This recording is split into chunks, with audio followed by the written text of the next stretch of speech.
Price God. ஆண்டவராகிய இயேசு கிறிஸ்து நாமத்தினாலே வாழ்த்துக்கள். ஒரு வசனத்தை வாசிக்கிறேன். மத்தேயு எழுதின சுவிசேஷம் 5ஆம் அதிகாரம் வசனம் 1. அவர் திரளான ஜனங்களைக் கண்டு மலையின் மேல் ஏறினார். அவர் உட்கார்ந்த பொழுது அவருடைய சீஷர்கள் அவரிடத்தில் வந்தார்கள் என்று சொல்லி கர்த்தருடைய வார்த்தை பார்க்கிறோம். திரளான ஜனங்களை இயேசு பார்க்கிறார். எங்கெல்லாம் ஆண்டவராகிய இயேசு கிறிஸ்து சென்றாரோ அங்கெல்லாம் திரளான கூட்டம், திரள் கூட்டம், ஒருவரை ஒரு மிதிக்கத்தக்கதான கூட்டம். அந்தளவுக்கு திரள் கூட்ட மக்கள் ஆண்டவராகிய இயேசுவை பின்பற்றினார்கள். இந்த பூமியில் இருக்கிற அரசியல்வாதிகளாக இருந்தாலும் மதவாதிகளாக இருந்தாலும் சரி, எப்பேற்பட்ட தலைவர்களாக இருந்தாலும் அவர்களை பின்பற்றுகிற கூட்டம் ஒரு சிலர் தான். ஆனால் பணத்திற்காக, பதவிக்காக, பொருளுக்காக, மோகத்துக்காக அநேகர் பின்பற்றுவார்கள்.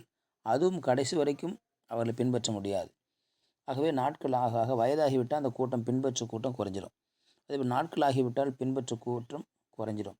சினிமா நடிகர்களை பின்பற்ற கூட்டம் அல்லது அரசியல்வாதிகளை பின்பற்ற கூட்டம் அதெல்லாம் மார்க்கெட் போயிடுச்சுன்னா, இங்கே அரசியலில் ஆட்சி போயிடுச்சுன்னா கூட்டம் குறைந்துவிடும். ஆனால் ஆண்டவராக இயேசு கிறிஸ்து ஒருவருக்கு மாத்திரமே நாளுக்கு நாள் கூட்டம் அதிகரித்து கொண்டே இருந்தது. ஆண்டவர் இயேசு பின்பற்ற கூட்டம் அதிகரித்து கொண்டே இருக்கிறது. அன்றைக்கல்ல இன்று வரைக்கும்.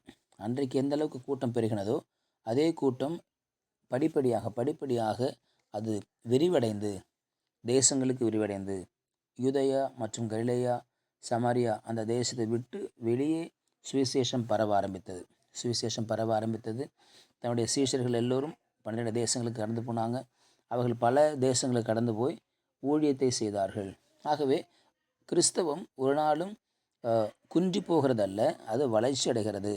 கிறிஸ்தவம் ஒரு நாள் குன்றி போய் விடுகிறதல்ல, அது வளர்ச்சியடைந்து நாளுக்கு நாள் விரிவடைந்து கொண்டே போகிறதை நாம் பார்க்க முடியும். ஆகவே தான் இன்றைக்கும் ஒவ்வொரு நாளும் கிறிஸ்தவம் மிக பெரிய அளவில் வளர்ந்து கொண்டிருக்கிறதை பார்க்கிறோம். உலகம் முழுவதும் கோடிக்கணக்கான மக்கள் இயேசுவை பின்பற்றுகிற இந்த காரியத்தை பார்க்கிறோம். கிட்டத்தட்ட 4 கோடிக்கு மேலாக மக்கள் இயேசுவை பின்பற்றுகிறார்கள்.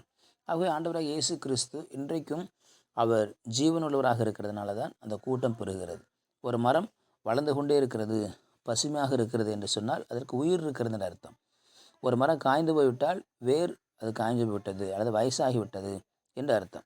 ஆனால் இன்றும் பசுமையாக இன்னும் வளர்ச்சியடைந்து கொண்டே இருப்பதற்கு காரணம் இன்றும் இயேசு ஜீவிக்கிறார். திரளான ஜனங்கள் அவரை கண்டார்கள். திரளான ஜனங்களை இயேசு கண்டார். இயேசுவை திரளான ஜனங்கள் கண்டு அவரை பின்பற்றினார்கள். அவரிடத்தில் பேசும்படியாக ஒரு மலையின் மேலே அவர் ஏறுகிறார். இன்றைக்கு இருக்கிறது போல ஸ்பீக்கரோ மைக்கோ அந்த நாட்கள் கிடையாது. ஆகவே அந்த நாட்களில் சத்தம் போட்டு பேச வேண்டும் என்று சொன்னால் மலையில் ஏறி பேசும் பொழுது எக்கோ வரும். அந்த எக்கோ மூலமாக எல்லா மக்களுக்கும் அவர் சொல்லுகிறது போய் சேரும். கிட்டத்தட்ட 5,000 பேர் 10,000 பேர் கூடினாலும் ஆண்டவராக இயேசு மலையில் பிரசங்கம் பண்ணுவார் அல்லது கடற்கரை ஓரமாக பிரசங்கம் பண்ணுவார். அதுவும் அந்த எக்கோவில், அந்த அலையில் அந்த சத்தம் திரும்ப அதிகமாக கேட்குன்னு சொல்கிறாங்க. ஆகவே இப்படிப்பட்ட இடங்களே ஆண்டவராக இயேசு கிறிஸ்து கூட்டமாகிற பொழுது அவர் பேசி தம் ஊழியத்தை நிறைவேற்றினார். திரளான ஜனங்கள் அவரை பின்பற்றினார்கள். இன்றைக்கும் ஒவ்வொரு நாளும் ரட்சிக்கப்பட்ட கூட்டம், திரளான கூட்டம் நாளுக்கு நாள் பெருகி கொண்டே இருக்கிறதை நாம் பார்க்கிறோம். எல்லா ஜாதியாரும், எல்லா கோத்திரத்தாரும், எல்லா பாஷைக்காரரும் இன்றைக்கும் கூட்டமாய் இயேசுவை பின்பற்றுகிற இந்த காட்சி நாம் இங்கே பார்த்து கொண்டு தான் இருக்கிறோம். ஆகவே அந்த கூட்டத்துக்கு மேலே அந்த ஜனங்களுக்கு பேசுவதற்காக அவர் மலையின் மீது ஏறி அவர் பேச ஆரம்பித்தார். திரள்கூட்ட மக்கள் அவரை பின்பற்றினார்கள். பணத்துக்காக கூடின கூட்டம் அல்ல, அல்லது வேறு எந்த ஒரு வாய்ப்புக்காக, பதவிக்காக கூடின கூட்டம் அல்ல. மக்கள் இயேசுவை பின்பற்ற வேண்டும், அவர் உபதேசத்தை கேட்க வேண்டும் என்று சொல்லி அவர் எல்லா மக்கள் அங்கு கூடினார்கள். ஆகவே தான் அப்பொழுது ஆண்டவர் இயேசு தம்மை வாயை திறந்து அவர்களுக்கு உபதேசித்து சொன்னார். உபதேசம் அவர்களுக்கு கற்றுக் கொடுத்தார், வாழ்க்கை முறையை கற்றுக் கொடுத்தார், பரலோகத்தின் ராஜ்யத்தை அவர் சொல்லிக் கொடுத்தார். எது முக்கியம் என்பதை சொல்லிக் கொடுத்தார். 2 வாழ்க்கையுமே மிக முக்கியம். ஒன்று இந்த பூமியில் உள்ள வாழ்க்கை, இன்னொன்று பரலோக வாழ்க்கை. இந்த 2 வாழ்க்கையுமே மிக அத்தியாவசியம் என்பதை அவர்களுக்கு எடுத்துரைத்த காரியத்தை பார்க்கிறோம். பரலோக ராஜ்யம் சமீபத்திருக்கிறது, பரலோக ராஜ்யம் சீக்கிரம் வந்துவிட்டது, பரலோக ராஜ்யத்திற்கு நீங்கள் எல்லாம் வர வேண்டும்.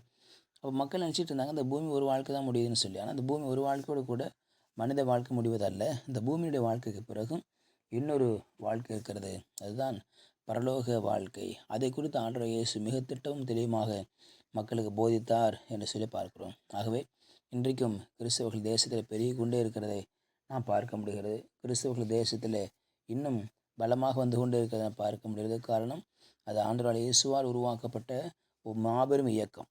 இது மாபெரும் மூமெண்ட். ஒரு மிகப்பெரிய மூமெண்ட். இந்த மூமெண்ட்டை யாரும் ஸ்டாப் பண்ணவே முடியாது. எத்தனையோ அரசியல்வாதிகள், எத்தனையோ தலைவர்கள் வந்து இந்த மூமெண்ட்டை நிறுத்த பார்த்தாங்க. இது நிறுத்தாத ஓடுகிற ஒரு சூப்பர் ஃபாஸ்ட் எக்ஸ்பிரஸ் போல், ஒரு சூப்பர் ஃபாஸ்ட் எக்ஸ்பிரஸ் போல் இது ஓடிக்கொண்டே தான் இருக்கும். இதை யாரும் நிறுத்த முடியாது. ஆகவே தொடர்ந்து அவரை பின்பற்ற கூட்டம் பெருகி கொண்டு இருக்கிறது. நாமும் அவரை பின்பற்றுவோம். கர்த்தர் நம்மை ஆசீர்வதிப்பார். பரிசுத்தவான் பரிசுத்த நாளுக்காக ஸ்தோத்திரம் பண்ணுகிறோம். உம்மை பின்பற்றுகிற கூட்டமாக எங்களை வைத்திருப்பதற்காக நன்றி. தொடர்ந்து எங்களை ஆசீர்வதியும். இயேசு நாமத்தில் பிதாவே. ஆமேன், ஆமேன். You will be succeeded. Praise God.